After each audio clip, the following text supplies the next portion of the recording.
hoje falaremos sobre a parte de alvenaria. Então, justamente trazendo as questões de vedação da nossa edificação, né? A gente já falou sobre todo o processo preliminar, sobre fundações, sobre os meus sistemas estruturais, e agora a gente vem falar do processo de vedação. Então, o que a gente tem por definição de alvenaria, né? A gente tem justamente o processo que é um conjunto coeso e rígido de blocos ou tijolos unidos entre si, usando argamassa. E aí, ele pode servir também para embutir as instalações elétricas e hidráulicas. Geralmente, é importantíssimo isso ser feito de forma embutida para a gente ter uma questão estética, né? Importante, né? Quando a gente faz um comparativo com as outras opções de vedação, a alvenaria é mais durável do que, por exemplo, um steel frame, né, ou um drywall. É uma opção versátil e de baixo custo e é facilmente executada no Brasil. Que aqui temos pessoas que fazem muito por esse processo, né? Um processo muito clássico. É diferente, por exemplo, de outros países, que muitas vezes os outros tipos de vedação vão ser mais facilmente executados. Essa questão de baixo custo está ligado justamente à parte cultural e à parte que a gente tem desse processo mais considerado no sentido de implementação mesmo, né? Então vamos lá. A alvenaria de vedação, né? Ela vai ser normatizada pela 8545, uma norma de 84, então uma norma bem antiga, que vai ter condições ali para execução e fiscalização da alvenaria sem função estrutural dos elementos cerâmicos. Então a gente está falando de uma alvenaria que serve única e exclusivamente para fechar. Ela não tem uma função de sustentação. E aí ela pode ter uma vedação interna, que é justamente para essa divisão interna da minha edificação, né, compartimentar entre os meus espaços, e ela pode ter uma vedação externa, então vai ser justamente a envoltória da edificação, né, que são as faces que estão ligadas à parte interna. Esse tipo de alvenaria aqui vão ter algumas outras funções, como a parte de estanqueidade, né, de proteção ao vento, ao calor, à chuva, então são outros elementos também que entram aqui, e justamente por isso que às vezes a vedação externa precisa de uma atenção maior do que a vedação interna, tá certo? A gente tem três principais tipos de vedação de alvenaria. Então, a gente tem a alvenaria de vedação, que é usado para separar os espaços internos, focando na funcionalidade em vez da estética. Então, aqui a gente está falando do mais tradicional que a gente tem, o conceito mais básico, vamos dizer assim, né? A gente tem a alvenaria estrutural, que ela é projetada para suportar as cargas, garantindo estabilidade e segurança dos meus edifícios. Então, aqui no caso da alvenaria estrutural, ela é praticamente uma alvenaria de vedação, mas tendo uma resistência um pouco maior, né? Geralmente esses tijolos ali têm em torno de 4 a 6 MPa de resistência de compressão. Então, ele é um pouquinho maior do que a gente tem na alvenaria de vedação, que nem precisa ter uma resistência à compressão muito significativa. E aí a gente tem a alvenaria ciclópica, que é uma alvenaria feita de blocos de tamanho não padronizados, que vai ter uma aparência mais rústica e uma resistência única. Nesse caso aqui, a gente tem justamente uma questão estética que é muito mais apelativa, né? Então, vamos lá para os tipos de assentamento de alvenaria. Então, a gente tem os dois principais tipos, são esses dois primeiros aqui. Eu já vi cair essa questão dos tipos de assentamento, tá bom? É um conteúdo que cai, não é um conteúdo que cai tanto, mas é um conteúdo que cai. Então, o cutelo é construído no sentido da menor espessura. É o mais clássico de todos, tá certo? É o que mais se tem aí, ou é o tijolinho colocado ali com a base menor, né, sendo colocada. E aí, a gente tem o de meia vez. O de meia vez, os tijolos são assentados no seu sentido longitudinal. Então, a gente tem a fotinha aqui, também é bastante utilizado, tá certo? Ele me dá ali, geralmente, o dobro de grossura do que se eu fizesse pelo tipo de cutelo. Então, ele me dá uma espessura um pouco maior da parede. Mas, quando a gente fala de uma vez que eles são assentados no seu sentido transversal, eu tenho uma espessura de parede maior ainda, né? E a gente tem 1,5 vez, que é executado quando os tijolos são assentados no seu sentido longitudinal e transversal. Então, é uma combinação, né, desses dois aqui. Então, é como se eu usasse os dois ao mesmo tempo para ter uma espessura mais expressiva ainda. Vale ressaltar que isso aqui raramente é utilizado, a não ser que eu precise de um isolamento muito específico para uma balada, para uma casa de show, um lugar assim. Não tem por que eu usar esse tipo de assentamento, porque eu vou gastar muito mais tijolo. Vamos pensar, aqui eu já gasto o dobro de tijolo, aqui eu gasto outro dobro, aqui eu vou gastar praticamente 5 vezes do que se eu fizesse do primeiro jeito. Então, é importante ter isso em mente, né? Os custos e essa relação. Algumas definições importantes para esse processo. A gente tem a ligação, que é justamente a união entre a alvenaria e os componentes da estrutura. Isso daqui também pode ser chamado de amarração. Algumas pessoas conhecem desse jeito. Amarração. Então, vai depender aí, né? Mas pode cair das duas formas. Então, a gente tem aqui, ó, na fotinha, justamente a ligação do meu elemento estrutural com a minha vedação. Por que isso é importante? Porque senão a tua parede vai ficar solta. E aí, se ela fica solta e tem algum tipo de movimentação na tua infraestrutura ou na tua estrutura, a tua parede vai fissurar e rachar mais facilmente. Então, é muito importante esse processo. A gente tem os cantilhão, que é uma régua de madeira ali do tamanho do pé direito do andar, que vai marcar ali em centímetros as medidas iguais à altura do bloco, acrescida de 1 centímetro para poder fazer essa verificação da junta de argamassa. Então, ela mede ali o tamanho do bloco com a argamassa para ver se está dentro dos conformes, tá certo? A gente pode ter juntas de amarração e juntas a prumo. Aqui, eu faço esse processo de ligação e amarração com os meus próprios tijolos. Então, eu intercalo eles, né? Justamente para trazer mais estabilidade para essa minha parede.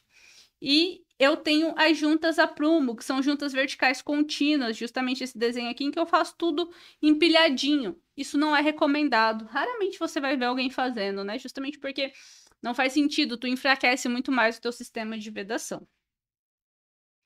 Então, aqui é o processo de execução da alvenaria. O que eu tenho nesse processo, né? O primeiro passo é fazer a demarcação. Então, lá na primeira aula, a gente falou sobre essa questão de locação, da definição do gabarito. Então, eu faço todas essas marcações para definir aonde eu preciso levantar, né, essa alvenaria. Geralmente, essa demarcação já vai estar feita e já vai ter a viga baldrame embaixo, porque eu vou levantar a alvenaria dessa viga baldrame.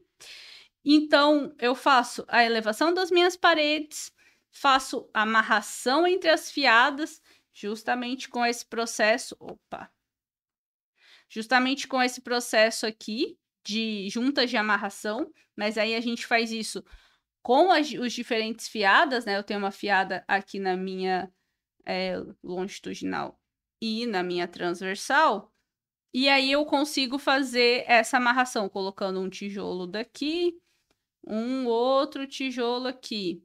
Aí eu faço um meio tijolo aqui e vou fazendo o processo de amarração aqui entre essa própria parede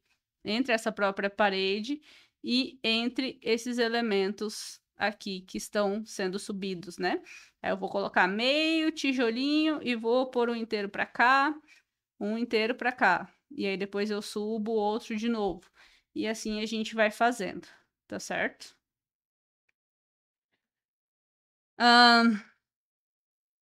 Depois disso, a gente tem a colocação dos batentes nas janelas, né? Então, a gente coloca ali questões de vergas e contravergas. A gente faz a execução das vergas, né? Junto com os batentes. E a execução dos encunhamentos para poder fazer a finalização da minha alvenaria. Quais são as condições de execução que estão previstas na minha NBR, então, né? As paredes têm que ser moduladas de modo a utilizar o maior número possível de componentes inteiros, então eu tenho que pensar que eu não é interessante ficar quebrando o meu tijolo, né? Se eu quebro o meu tijolo, eu diminuo a resistência dele, eu crio ali um processo de fissura. Então, eu tenho que pensar nessa paginação para pensar o maior número de blocos. O assentamento dos componentes cerâmicos tem que ser executado com juntas de amarração, como eu coloquei ali para vocês, não é recomendado não usar. Na execução da alvenaria com juntas a prumo, é obrigatório a utilização das armaduras longitudinais, situadas na argamassa de assentamento, distanciadas cerca de 60 centímetros. Recomenda-se chapiscar a face da estrutura em contato com a alvenaria, tá certo? Justamente para poder aumentar esse processo de aderência. As alvenarias apoiadas em alicerces têm que ser executadas no mínimo 24 horas após a impermeabilização destes. Então, se eu estou ali colocando a minha alvenaria em cima da viga baldrame, eu preciso esperar 24 horas depois da impermeabilização da minha viga baldrame para poder subir esse tijolo, porque senão tu vai assentar, a impermeabilização não vai estar seca e, consequentemente, tu vai comprometer tanto o processo da impermeabilização quanto a ligação da tua parede com a tua viga. Recomenda-se molhar os componentes cerâmicos antes do seu emprego. Por quê? Porque quando você põe a argamassa, se a cerâmica não estiver molhada, ela tende a puxar parte da água da tua argamassa. E a tua argamassa vai ficar mais seca e ela vai perder parte das propriedades dela. Tá certo? As juntas de assentamento devem ter no máximo 10 milímetros e não conter vazios. Então, é importante essas juntas de assentamentos serem uniformes. O pessoal costuma só colocar um pouquinho ali, apertar e achar que tá bom, mas se você tem vazio, se você tem bolhas, você tem processos frágeis ali, né? Se forem necessárias aberturas na alvenaria para as instalações, estas têm que ser executadas só após o travamento da minha alvenaria, tá certo? Para obras com estruturas de concreto armado, a alvenaria tem que ser interrompida abaixo do elemento estrutural.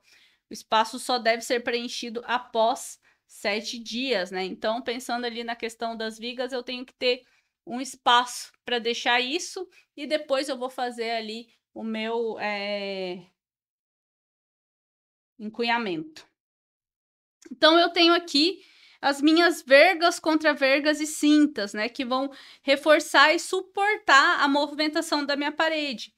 A abertura de portas e janelas vão ter tensões concentradas, obviamente, porque eu vou ter um buraco, a mesma coisa que eu tenho algo previsto do nada, eu tiro ali o suporte e eu vou ter todo aquele processo ali ao redor tendo uma tensão sendo sofrida, né? Então, eu tenho as vergas contra as vergas e as cintas. Então, as minhas cintas de amarração são vigas de seção reduzidas executadas sobre o respaldo da alvenaria, a fim de solidarizar as alvenarias numa só estrutura. Então, a minha cinta de amarração serve justamente para ter um apoio da minha alvenaria nas minhas vigas, ok? Eu tenho as vergas e contravergas. Perdão. Aqui nas cintas de amarração eu também posso fazer com os pilares, tá? Das minhas vergas e contras-vergas, elas estão correlacionadas com as janelas e portas. As minhas vergas é o que tá sobre o vão da alvenaria, então na parte de cima, tá certo? Da porta e da janela. E contraverga vai ser o que tá sob o vão, então na parte de baixo, que só é possível da janela, né? Porque a porta não tem ali uma parte de baixo de alvenaria. Então, a execução das vergas e contravergas, elas podem ser moldadas no local ou pré-fabricadas, elas têm que ser reforçadas com vergalhões de aço, isso é muito importante, muita gente não faz isso, e aí, consequentemente, tem fissuras, né? Elas têm que ser colocadas na parte superior dos caixilhos e as contravergas na parte inferior. Olha que o que a falta de uma verga e contraverga pode fazer, né? Pode me gerar uma fissura ou até mesmo uma trinca, né? Isso daqui é um clássico. Nossa, já vi muito esse tipo de patologia em diferentes tipos de obra. Deixa eu mudar aqui a cor. Então, já vi bastante. E aí, elas têm que ultrapassar o vão em pelo menos 20 centímetros de cada lado. E elas precisam ter uma altura mínima de 10 centímetros. Então, tem que ultrapassar aqui, ó, 20 centímetros o vão da minha janela, tá certo? Quando os vãos forem próximos e de mesma altura, é recomendado uma única verga contínua entre eles. Então, se eu tenho uma porta aqui e eu tenho uma janela, eu faço uma única verga aqui unindo os dois, tá certo? Quando o vão for maior que 2,4 metros, a verga ou contra-verga deve ser calculado como viga. Então, ela vai ter ali uma função praticamente de viga, justamente por conta do tamanho. Aqui a gente tem os apoios mínimos por autor. Isso é um pouco complicado, né? Controverso, mas assim, em termos de concurso, eu prefiro sempre seguir o Tribunal de Contas, tá bom? Porque é um material público, então, teoricamente, é onde a gente está mais respaldado. A não ser que a banca traga alguma outra literatura de ideia, né? Mas. E a ZAG vai falar que a minha contra-verga tem que ser de no mínimo 30 e a minha verga de 20.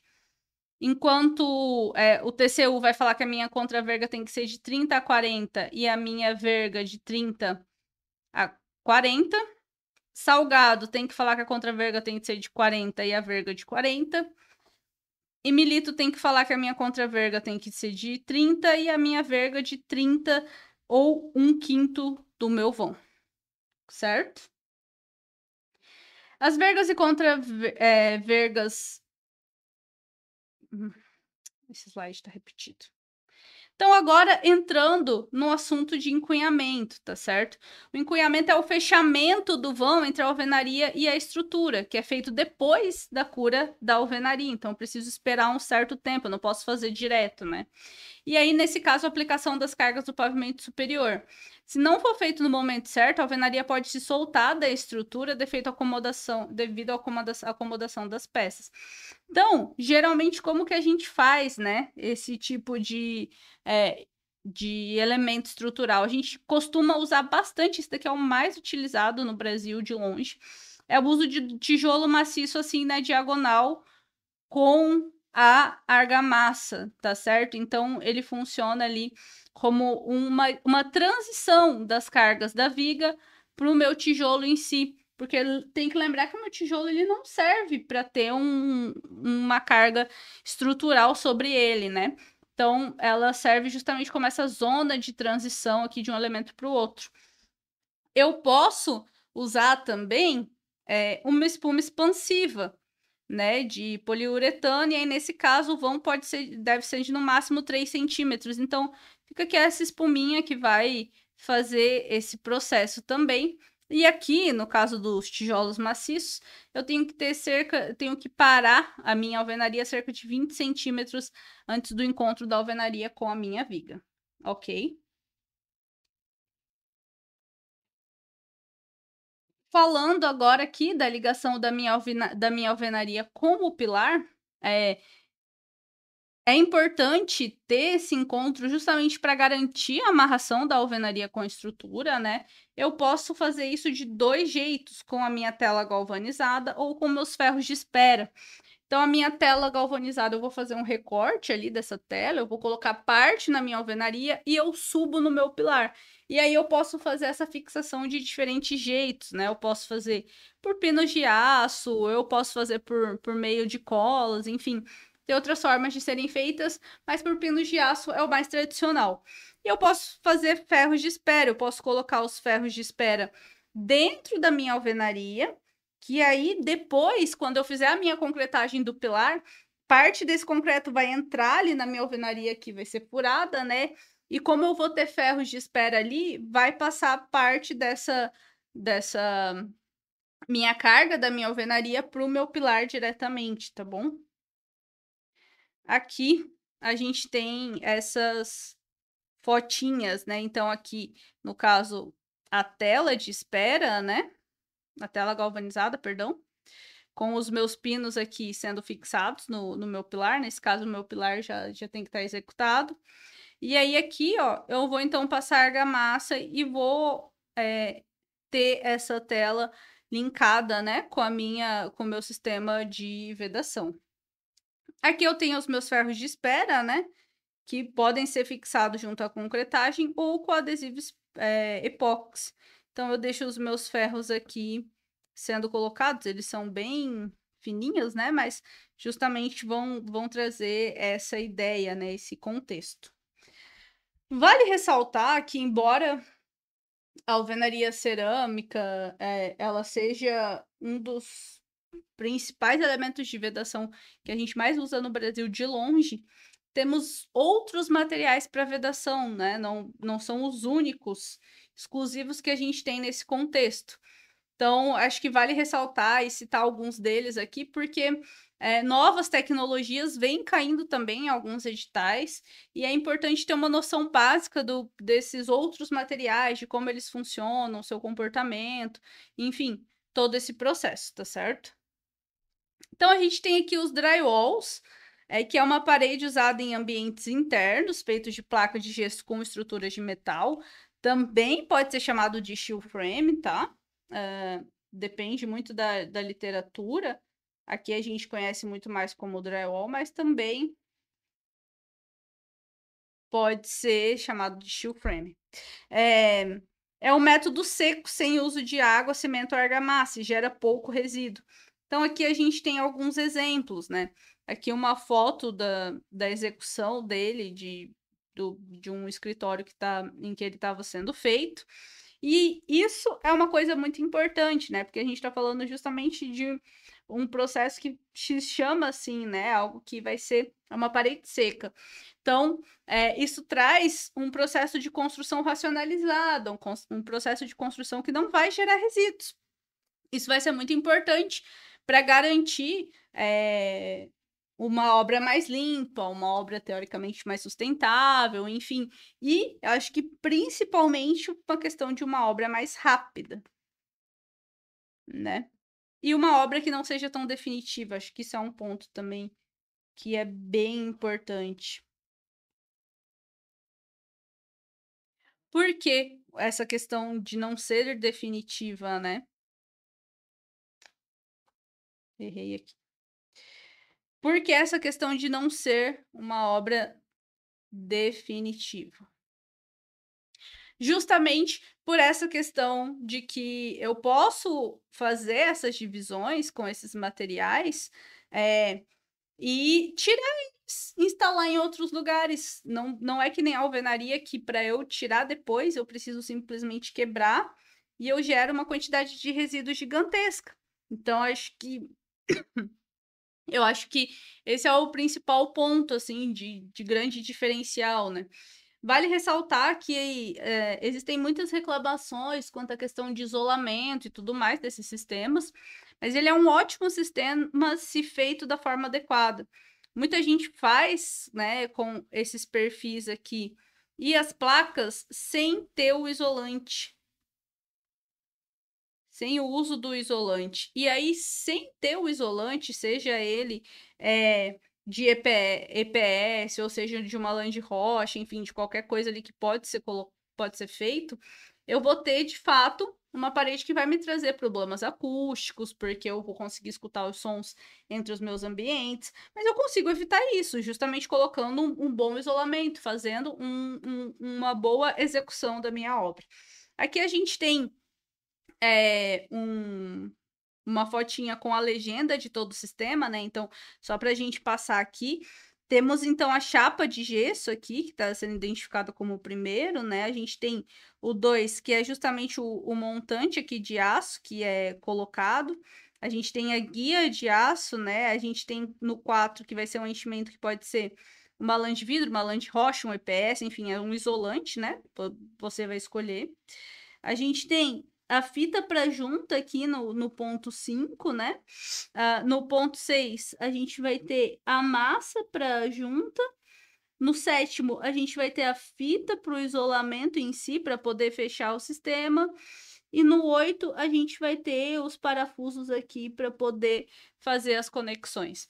É importante ressaltar que, embora seja um sistema que pareça complexo, ele é um sistema relativamente simples, tá? Um sistema bem direto de ser feito. Então, por isso é tão importante a gente pensar nas questões culturais. Muita gente não aceita, de certa forma, o uso de drywall, justamente porque pensa que é um sistema muito frágil, um sistema que tem um isolamento ruim, mas justamente por ser mal executado e não se ter todos os processos de isolamento que são pedidos dele. Aqui a gente tem também os tijolos ou blocos de vidro. Eu acho que eles são bem interessantes para a gente poder pensar justamente esse processo de integração de ambientes, né? Porque você consegue ver parcialmente, né, o teu processo. Então, você tem ali alguns tijolos que têm uma entrada de luz, mas não necessariamente tu consegue enxergar o teu ambiente externo. Eles têm uma resistência a queima também.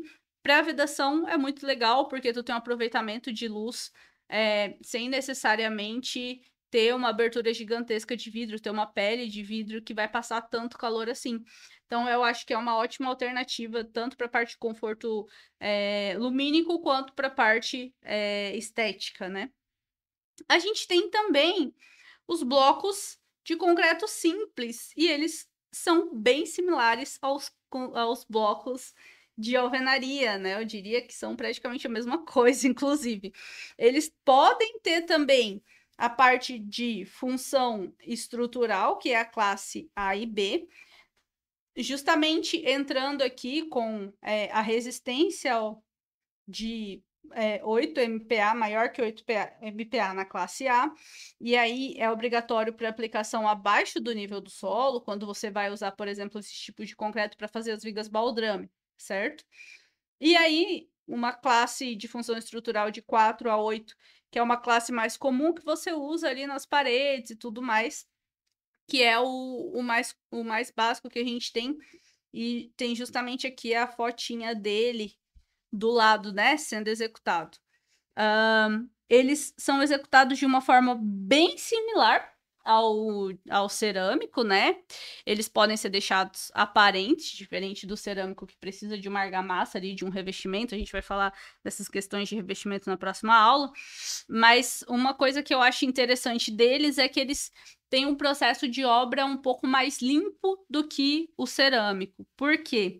Porque ele tem diferentes tipos de blocos que o cerâmico, embora ele tenha diferentes tipos de bloco, a gente não costuma comprar diferentes tipos de bloco, porque a gente quebra na obra.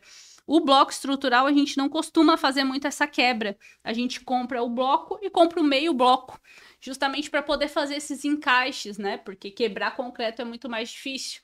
E também não é tão fácil, né? De fazer com que eles fiquem mais retinhos e tudo mais.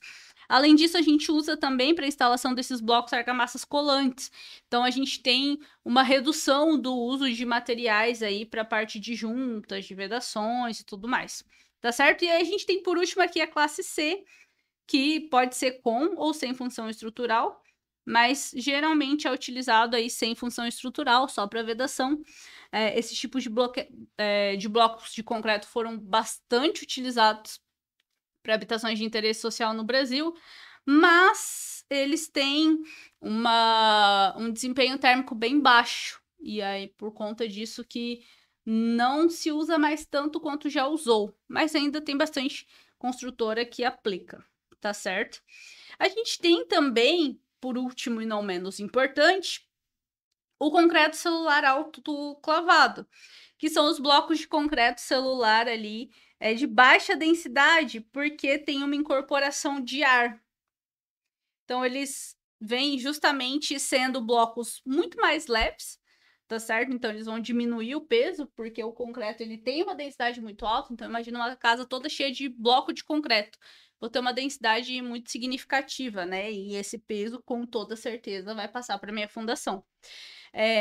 Mas, além de tudo isso, ele também melhora o meu conforto térmico e acústico dos ambientes, porque com o ar incorporado dentro do concreto, né, eu vou criar caminhos ali de resistência que vão melhorar esse processo. E também tem uma boa resistência ao fogo. O concreto em si já tem uma boa resistência ao fogo, mas esse bloco vai ter um plus ali, justamente porque ele, como o material não é contínuo, né, ele vai tendo uma certa dificuldade de se adaptar a cada tipo de material diferente.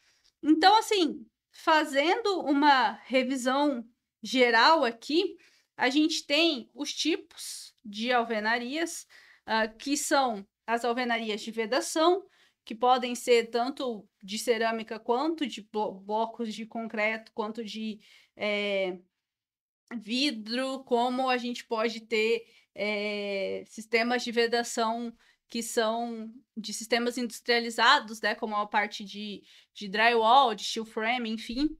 A gente tem alvenaria estrutural, aqui no Brasil, principalmente em blocos de cerâmica e blocos de concreto, tá bom? Blocos de cerâmica também exercem essa função de alvenaria estrutural, embora não seja muito comum a gente ver sendo aplicado.